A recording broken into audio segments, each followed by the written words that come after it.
Hello, and welcome back to another episode of the Healing With It podcast. I'm your host, Kirsten, and this week's episode is going to be a continuation of last week's episode. So this is part 2. So if you haven't listened to part 1, make sure to do that. Part 1 covered all of the basics of NPLEX, like what NPLEX gets you, what the exam day looks like, and all of the details surrounding what electives you need to take and how to know what electives you need to take, and all of that kind of good stuff.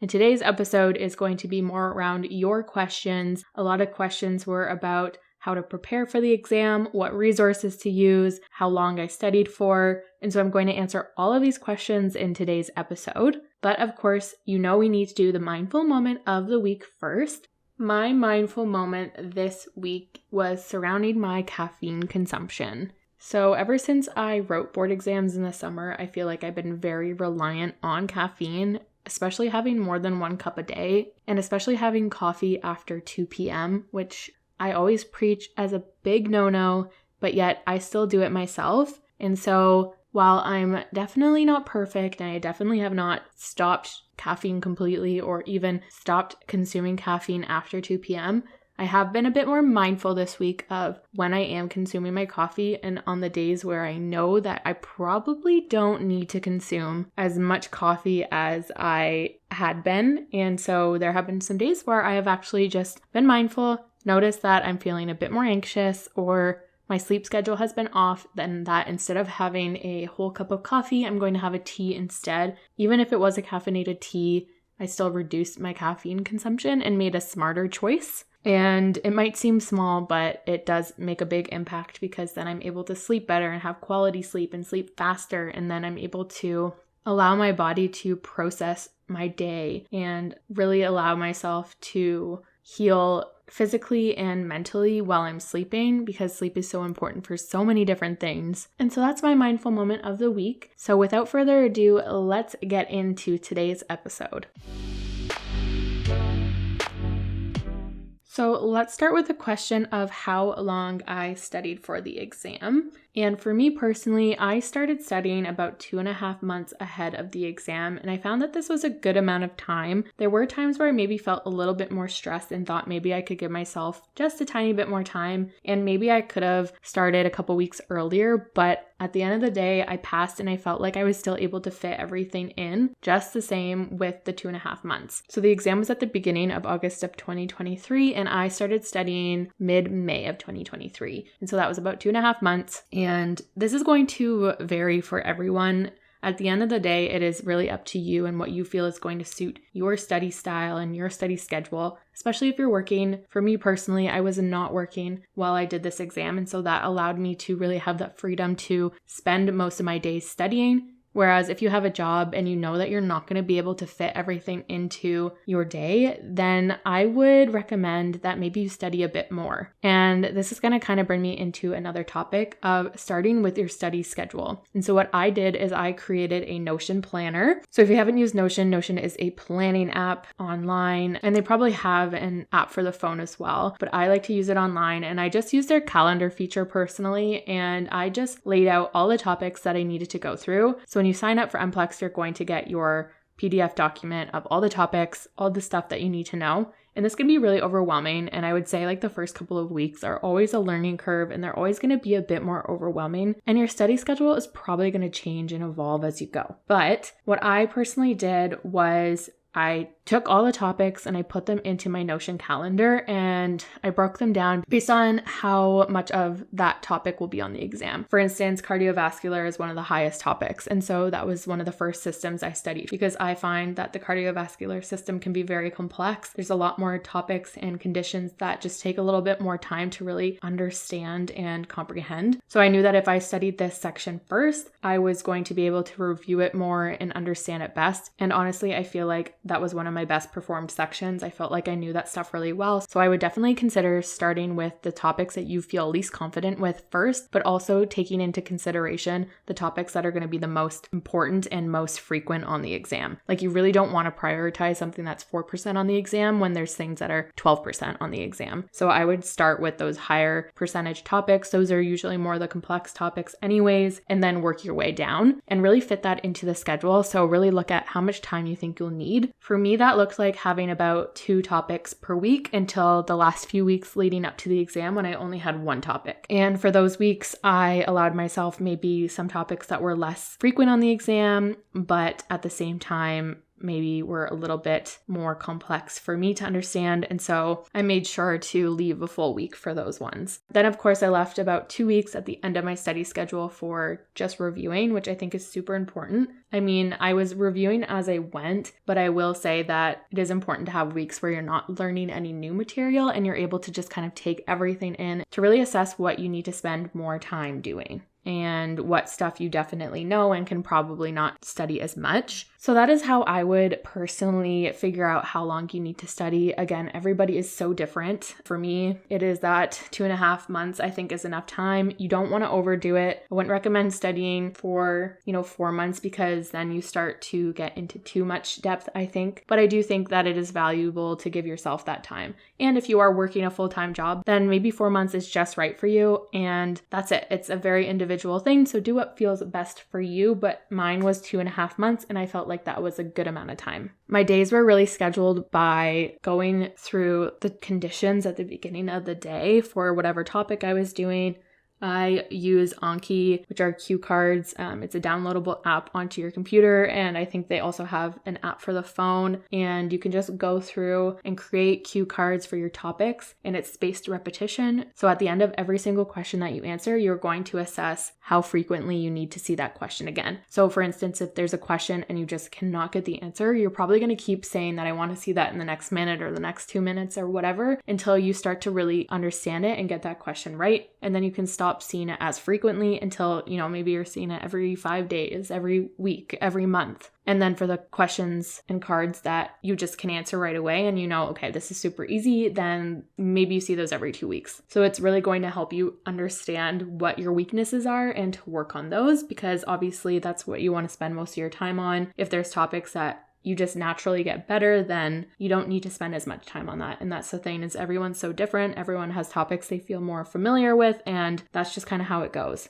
So my mornings were really about going through my cue cards that I had created, and I tried to go through about 100 every single morning, and then I would maybe do more in the afternoon. But then on top of that, I would also be reviewing old cards. So I think I did like 70 to 100 new cards a day, and then plus the old cards. So that would usually take me about 1.5 to 2 hours every morning. And then I would start working on conditions for whatever topic that I was going through for the day. And then I would go in the afternoon. Every single week I would have specific days for specific topics. So maybe every Monday, Wednesday, and Friday I would do botanical medicine in the afternoon, and maybe every Tuesday I was doing homeopathic medicine. And like I said earlier, your schedule is going to shift and change as you go, and you're going to start to recognize when you need to change that. And there were a couple of times during those 2.5 months that I was like, okay, I need to reassess this study schedule. This is not working for me. Like, the topic that I have to work on for next week is going to be too heavy for whatever I have, because life happens. Sometimes there are things on the go. I was also doing my Ontario Boards practical exam in the middle of these exams. So that also took like a whole week out of my schedule. And so I really had to reassess what I was going to do for the NPLEX 2 and CONO 2 exams during that time. And you're going to get better at kind of changing this up as you go. You're going to realize like what you find easier and what you find harder and what you need to spend more time on, and what topics you just need to shift around to give yourself more or less time with. So this is really based on, again, you as an individual, you with your educational background and what you feel are your strong suits. Like, if you are really strong in fertility, then maybe you don't need to spend a whole week on it because that's just something that you know so well. And maybe you're not so good at the gastrointestinal system, so you need to spend more time on that. So it's really about prioritizing these kind of things. At the end of the day, I think that's the most important to recognize and realize to be successful during this exam.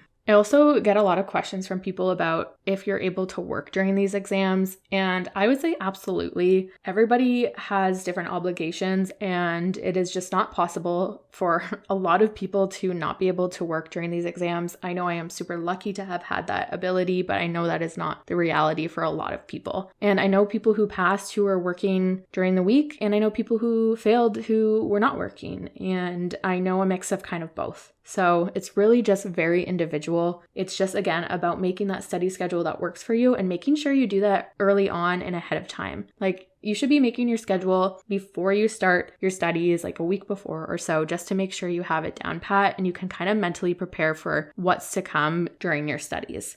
And the next topic is the resources that you want to use for your studies. And this is a huge question that I get from so many people because it can be so overwhelming and confusing. The nice thing about NPLEX 2 is I feel like there are more resources for this exam than there were for NPLEX 1. One being the NPLEX 2 Core Knowledge textbook, which is kind of the mainstay for a lot of people. And I'm going to give maybe an unpopular opinion, but I didn't love this textbook. It, of course, is specifically for NPLEX 2 and it is labeled for that. And so it is hard to say that. And I did use it, but I will say a lot of the information they gave in that textbook was not as useful as I would like it to be. I really felt like the information was maybe a little bit too much and not specific enough. And it was just not possible to know all the information in that textbook. And I feel like if a textbook is to be provided, it should probably be more specific because anybody who writes these exams know that you have a very limited amount of time to study tons and tons of knowledge. And while the textbook might be good to refer back to when you're in practice, I don't think it's the best study resource. I still did use it, but when I was halfway through using it, I kind of realized how little I really needed it or felt like it was just not as useful as I thought it would be, especially for the price that it costs. And so do with that what you will, but I think it's important to kind of maybe assess if you really need it or not. It is hard because there's not specific resources necessarily for all the conditions and all the botanicals, so it is nice to have a textbook that puts everything into one space. But again, for every single botanical you see in that textbook, there's so much information. For all the homeopathics, there's so much information when really you don't need that much information. And what I mean by that is it is a safety exam at the end of the day. So when it comes to botanicals, when it comes to pharmaceuticals, a big piece of the exam is knowing what is safe and when you should not be administering a medication, when you should. If someone has certain allergies, make sure you're being mindful of that when prescribing them a medication or a botanical, and less about knowing every single symptom that a botanical might have, because at the end of the day, there's just so many symptoms and you can spend so much time trying to know these symptoms, but unless it's a very specific symptom to a botanical or to a pharmaceutical, I would say it's not worth spending your time knowing what ones cause nausea and vomiting and gastrointestinal upset and dizziness and all of that kind of stuff. It's really knowing the main key points for those botanicals and for those pharmaceuticals and not spending so much time on all the information. There's going to be a couple questions that maybe you miss, but if you had to prioritize information, it's okay to miss a couple of questions, then spend way too much time studying something that might have been 2 or 3 questions on the exam when you could have used that time to study more important things. So just kind of really reflect on that. And when you're studying, think about the things that are most important. Don't get caught up in all the details. There are just too many. Knowing what a diagnosis might look like and being prepared for that, but not knowing every single detail about the diagnoses. Knowing what medications you might use for that diagnosis, knowing the type of imaging you would use for those. That was a big thing for sure to know. And just really knowing those key points again for the conditions, for the botanicals, and the homeopathics too. There's so much information in those textbooks about homeopathics. So what I did is I created one specific Anki deck for homeopathics because I got to 3 weeks out to the exam and I realized I really did not know my homeopathics very well. And kind of like I was saying in part 1 of this episode, if you feel like you are not going to be as well-rounded and confident in botanical medicine, really focus on homeopathics and hope that that gets you through. Obviously, you still need to study your botanicals to the best of your ability, but if you know that's not going to cut it, make sure you are strong in your homeopathics because those two are sectioned together during this exam, and that is something that might be getting you through. So with the homeopathics, there is a lot of information in the Core Knowledge textbook. What I did is I went through Core Knowledge. I also used Google. I used notes that I got from my naturopathic schooling. And I looked at the key points that came up in a lot of these textbooks or resources, and I kind of stuck to those because there's just a million things about homeopathics that you will never know them all. but if you can recognize how to pinpoint a homeopathic, especially if there are homeopathics that are similar, because they're probably going to try to trick you on the exam, you want to know how to pinpoint which one is which. And so if there are two that are very similar, knowing something like which ones are better with heat, which ones are better with cold, what are some differentiating factors between very similar homeopathics? Just knowing how to figure out what is the most important key details is going to do you the best, because it's so hard to know what they're going to ask. But if you have the most important knowledge, you can work around that, and you're going to miss some points. But I've said this before, even about NPLEX 1, it's okay to miss a couple of those little questions that were very minor details. You will miss questions. It's not about getting every single question right. It's about strategizing how you can get the most questions correct that are the most important. And that comes down to strategizing your studying and recognizing that you're not going to know it all. So let go of the little things, let go of a couple of points on the exam that won't cause you to fail if you are dedicating your time to the more important things. So on top of core knowledge, I also used Anki, as I said, and Anki is what I use to kind of review all the materials, because again, there is no point in studying if you are not going to review. I personally do not write notes for these exams. I did that when I wrote NPLEX 1, and I'm going to be honest, I really feel like I did not retain any of the information I wrote down personally. And I mean, if that is something that you gain from writing information down, absolutely, but know your learning style, because I should have known better. I never found writing notes down in university or in their naturopathic program very useful for myself, so I'm not sure why I thought that would work for the NPLEX exam, but I think I just thought that maybe I was being productive and doing something with myself. And while now I have a nice pile of notes, I really don't find them useful, because I feel like I was just reiterating whatever was in a textbook, whatever was in resources that I read, and I just don't think it did for me what I needed it to do. So Anki was really helpful when it came to going through all the core pieces of information, going through random questions to make sure I kind of was prepared for anything and was able to review. And that's where I wrote down all the information really that I needed. There wasn't really any notes that I created besides my Anki decks, and if there was anything important, maybe I'd write down a diagram, but that was really it for this exam. And then the next thing that I did for resources was I used Wild Brilliance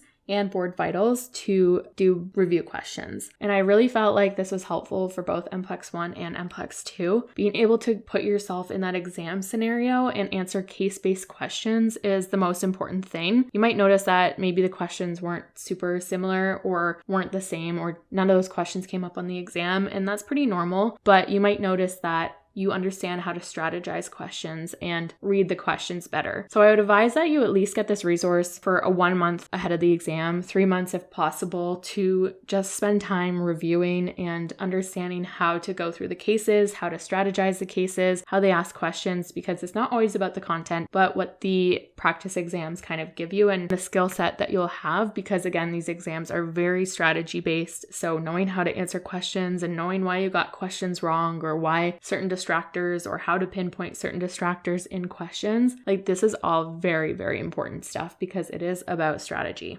And of course, my favorite resource is always Dr. Anderson. I have talked about this man so much in all of my resources that I have posted about NPLEX, NPLEX 1, NPLEX 2. He is just so helpful. All you have to do is go to his website, look up Dr. Anderson NPLEX, his stuff will come up, and you can sign up for free to get all these resources on NPLEX 2. He takes you through videos for each topic, which is so, so helpful. And I just find that he really is good at pinpointing key factors on these exams that maybe you wouldn't see elsewhere. And he really helps you with the strategy piece of things as well. So Dr. Anderson, his NPLEX resources are the best. I cannot say enough about them. And honestly, just go and they will speak for themselves. I would print out his slides and then I would go through it while he read it. And I would just kind of like pause when I needed to. And then I would review those resources too. And if there's any topics that I ever don't understand, I would YouTube them. Sometimes I like to visually learn things. I know some people will go for osmosis. For me, I used that for NPLEX 1 and I didn't find it super helpful for myself, but I also know people who have used it and did find it helpful. So it's really, again, about your learning style. I found YouTube to be enough. You can find enough free resources through YouTube if you need to, if you're just trying to get an understanding about a certain topic or how a certain system works, like YouTube is going to be enough for you. And so YouTube is where I went when I just really could not get a topic and I just needed to understand it and to see it in video or said in a different way. Because honestly, reading a textbook is not always going to cut it for you. And then the last resource I used was Dr. Bourne's CONO resources. It's obviously more geared towards CONO, but you can purchase her resources and it's got all the botanicals and homeopathics, and she's given charts and notes that she created throughout the years of her schooling. And I find these really helpful because it was a good way to put all of the information into a chart. Again, you're not going to get all the same botanicals or the same homeopathics or the same pharmaceuticals that you might see on NPLEX, but it's going to at least give you a good starting point, and there are some similarities. So if this is something that you need to see in chart form and you don't want to do this yourself, it's going to be a time saver, and I did find it quite helpful and I will continue to use it. It's something that you can use as time goes on and as you practice. So those were all the resources I used, and I would just say make sure you create a schedule where you're able to fit the important information like the conditions and the pharmaceuticals and the botanicals, but make sure you're also spending time on homeopathics and orthopedic tests as you go. You're going to find you know them so much better if you just kind of practice them as you go. But also remember, it's never too late. I did not know my homeopathics well enough at all until probably 2 weeks before the exam, and I felt like because I really got them into my head that I was able to do better on the exam. So just know that there is always time to improve on these things and to just kind of make sure you're creating a schedule that works for you. That is going to be the most important thing. The next question that I have gotten is how I found the exam in general. I will say this is a hard exam. I did say that in episode 1. And again, I don't say that to scare you. I say it to prepare you. But you've done NPLEX 1. You can do NPLEX 2. It is just a hard exam because it is 3 days and it is a big mental game. The big piece is to make sure you're not giving up while you're writing the exam. You're going to be tired. You're going to be burnt out. Make sure that you get good rest before the exam. I'm saying I was sleeping 9 to 10 hours a night because the exam is in the afternoon. Obviously, if you're doing the electives, you don't necessarily have that luxury every day, but I will say that it was one of the best things I could do for myself. Just giving myself that time to sit down and sleep and rest after the exam, not studying in between. Like, I was so exhausted, and I know a lot of my colleagues were too. We had the intention of studying in between the exam, but really we figured it wasn't going to do much for us, and I don't think it would have. So the rest is most important. So make sure you're in a good headspace. Make sure you're doing your meditation, doing your breath work. Those are going to be super important things to make sure you have the best mindset for the exam. But the exam is long. It's 3 days. Again, do not give up while you're writing the exam. Day 1 was so hard. I think everyone found day 1 the hardest. Day 2 was probably the easiest, and day 3 was kind of in between both. So do not let day 1, if it is a hard day for you, steer you away from day 2. It is definitely a big mental game to write the exam for 1 day for 3 hours and to know that you have to do that for 2 more days, but it gets a little bit easier as you go. Make sure you plan a little celebration at the end of it all, regardless if you felt like it was good or not. None of us really walked out of there feeling great about ourselves, but most people I know passed. So make sure you take that time to celebrate regardless of how you felt. Really acknowledge all the work that you put in and give that to yourself. Celebrate. Have something planned, whether it's going for drinks, whether it's just hanging out with people you love, whether it's going out for dinner or having a movie night in with your significant other, whatever it is, make sure you plan something to celebrate because it is such an accomplishment to even do the exam. Regardless of the results, it is so important to celebrate yourself, to celebrate what you've just put yourself through, to celebrate that you did the thing, even though it was scary, even though it was hard. You did it, and that is just so incredible. So be proud of yourself regardless. And I think that's the best advice I can give for the exam. And the last question, because a lot of people know that I wrote both CONO and NPLEX this summer, and CONO 2 and NPLEX 2 are very similar, or they refer to it as the CONO Clinical Sciences exam, but a lot of people refer to it as CONO 2, and NPLEX 2 are very similar, but there are differences too. You're not going to see Chinese medicine on NPLEX. There is no acupuncture. There's no Chinese medicine questions unless you do the acupuncture elective, which is separate. The botanicals, the pharmaceuticals, the homeopathics, the orthopedic tests, there are differences between them. So if you are writing both exams, you're going to have to do the contrast between the two and just kind of note where there are more on CONO or less on CONO or more on NPLEX, less on NPLEX.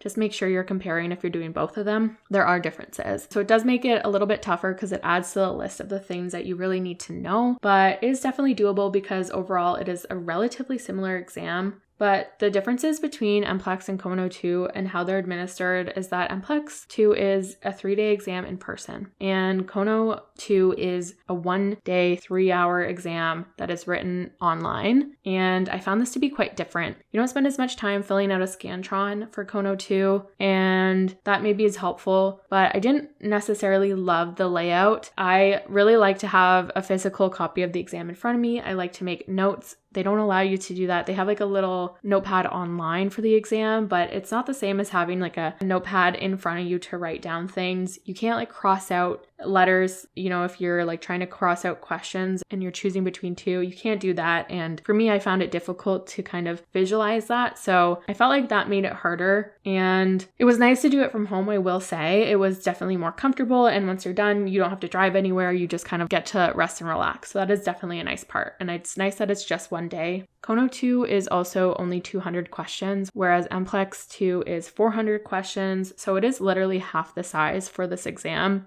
just to put it into perspective for you. So it is less questions about every single topic, less questions about each modality. And so when it comes to the details, it gets less and less. There's less things that maybe are asked about on these exams, the way they're administered. I didn't always love the way that CONO laid out their questions either, personally, when I was able to compare them to NPLEX. I really thought that CONO would be simpler than it was, but some of the questions were actually not as detailed as I would hope they would be to like help me answer a question. And so I felt like this was kind of a downfall. But I think everyone has different experiences. And I think for people who have not written NPLEX, this is their first experience to any board exam. And so therefore their opinion might be a bit different. But this is my personal opinion. And I know I talked to a couple of people who wrote both NPLEX and CONO 2, or NPLEX 1 and CONO 1 as well. And I think we had similar opinions. They're just kind of different exams, but the same. And it's hard when you're studying for two exams that are the same but different. So that's just my personal opinion. And they're definitely doable to do at the same time. Again, I did it and I know other people who did it, but it is not easy. It is harder, I think, to work at the same time if that is the case, but it is going to give you more options. And it is kind of nice because if you're going to be writing NPLEX 2, it kind of makes sense to just do CONO 2 at the same time. If you have that ability, you just kind of get two birds with one stone at that point if the exams are similar enough. And so that's what I would recommend personally if you're going to do both of them.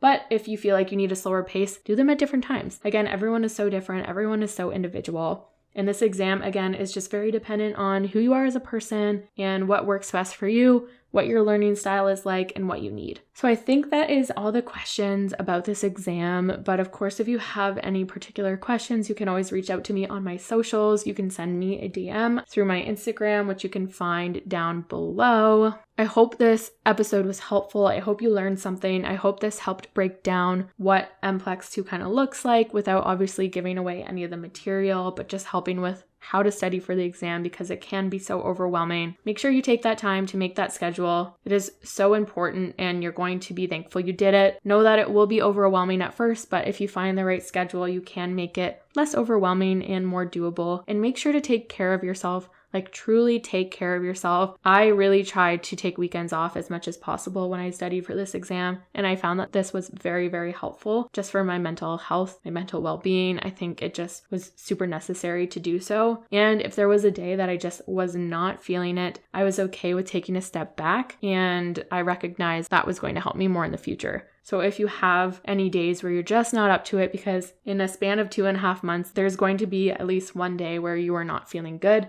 make sure to take those days off. It's okay. You'll be able to get all the information you need. That's why you gave yourself extra time at the end of your schedule to make sure you could review things. You can also use that time to get any knowledge that you didn't have the time to do and take care of yourself when and where you can. This is so important. Don't let this fall out just because you are studying. Your mind and your body are the most important thing at the end of the day. And if you don't take care of yourself, you might not be able to perform the best on the exam either. So make sure to take care of yourself. Anyways, I hope that this was helpful. Thank you so much for supporting me. Make sure to subscribe to this podcast to know when new episodes are out and to leave me a review. It would mean so much and it helps me to give you guys the best episodes possible. And of course, follow me on my socials, which are linked down below. Thanks so much, guys, and good luck with your studies.